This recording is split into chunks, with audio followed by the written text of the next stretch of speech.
দর্শক বিন্দুদের একটা আর্জিও রয়েছে এখানকার বন্ধুদের যে আপনি যেমন আপনার এই কথাবার্তা এই যে ডায়লগ বললেন আপনার এই বাংলা কথা আমরা গ্রামের মানুষরা সব কিছু বুঝতে পারছি এর মধ্যে এতক্ষণ তো আমরা আনন্দ পাচ্ছি তাই মিলিয়ে কিন্তু তার মধ্যে আমাদের এই মেদিনীপুরের কিছু কিছু এলাকার একটা আঞ্চলিক ভাষা রয়েছে আমাদের এই আঞ্চলিক ভাষার মধ্যেও আপনি একটা রস পাবেন আপনাকে বলবো একটু পরে না এখন কি একটা বলি হ্যাঁ, একটু হতেই পারে, হ্যাঁ, এখন। আপনি কি মানে মানে ঘটনাটা হচ্ছে দুর্গাপুজো থেকে শুরু করে এখন পর্যন্ত প্রায় 60 থেকে 65 জন আর্টিস্টকে আমাদের এই গ্রামের কথা শিখিয়েছি সবাই মিলে আনন্দ পেয়ে বাড়ি গেছেন আমি জানি না আপনি আনন্দ পাবেন কিনা তবু আপনি আমার সঙ্গে একটা দুটো বলুন দেখবেন মজা প্রত্যেকটা এলাকার একটা আঞ্চলিক ভাষা রয়েছে হ্যাঁ, সেটা আমাদের definitely। পূর্ব মেদিনীপুরের কিছু কিছু এলাকার কিছু কথা আপনাকে বলছি আপনি আমার সঙ্গে বলবেন মানে ঘটনাটা হচ্ছে আপনারা বাংলাতে যেটা বলেন একটা জিনিসকে ধরুন বাংলাতে আপনারা ওইটা বলেন আর সেইটাকে আমরা গ্রামের মানুষ কি বলি আমাদের ঘরোয়া কথায় একটা ছোট্ট কথা বলে দিলে বুঝতে পারবেন আচ্ছা ম্যাডাম ভোঁড়া চচ্চড়ি খাইছ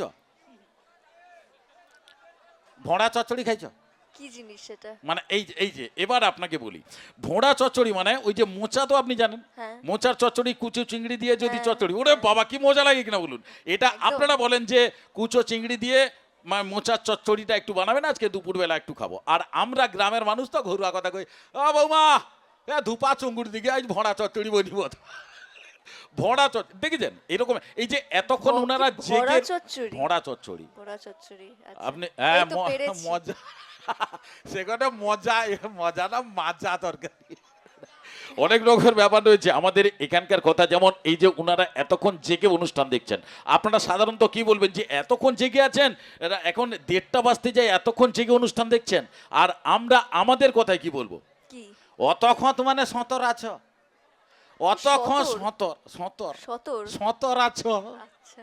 সতর ইয়ে না, ভাইয়া ভীষণ আর sweet। সতর একটু হাতে তালি হোক না হলে ভাবে উল্টা পাল্টা কিছু বলছি ভালো লাগছেন ম্যাডাম না, না, ভীষণ সুইট। ম্যাডাম পিঁপড়ে জানেন পিঁপড়ে পিঁপড়ে, হ্যাঁ। কত রকমের পিঁপড়ে জানেন লাল পিঁপড়ে জানেন হ্যাঁ। কাঠ পিঁপড়ে জানেন হ্যাঁ। ম্যাডাম জন্ধা জামা জন্ধা কালো পিঁপড়ে? হ্যাঁ কালো পিঁপড়ে কিন্তু জন্ধা মানে যেটা কামড়ে দিলে খুব জ্বালা করে যেটাকে আপনারা সাধারণত জ্বালা পিঁপড়ে বলেন কামড়ে ইয়ে বাবা মুঝে নিয়ে মানে যেটাকে আপনারা সাধারণত জ্বালা পিঁপড়ে বলেন আমরা গ্রামের মানুষ তাকে জন্ধা বলি ভালো লাগছে না বলুন জন্ধা জন্ধা? হ্যাঁ আচ্ছা ম্যাডাম ডিহা যাও ডিহা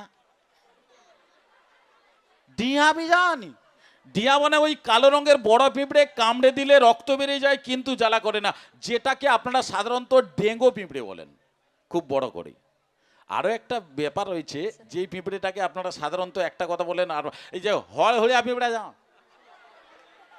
হ্যাঁ একটু হাতের তালি হোক হল হলিয়া পিঁপড়া মানে যেটাকে আপনারা সুরসুরে পিঁপড়ে বলেন গায়ে উঠে যায় কামড়ায় না আচ্ছা না সুরসুড়ি সুরসুড়ি তার সার আছে না সেই সুরসুরে পিঁপড়েকে আমরা গ্রামের মানুষ হল হইয়া পিঁপড়া কই দারুণ ব্যাপার আচ্ছা ম্যাডাম গজর ধমা যাও গজর ধমা হপা হপা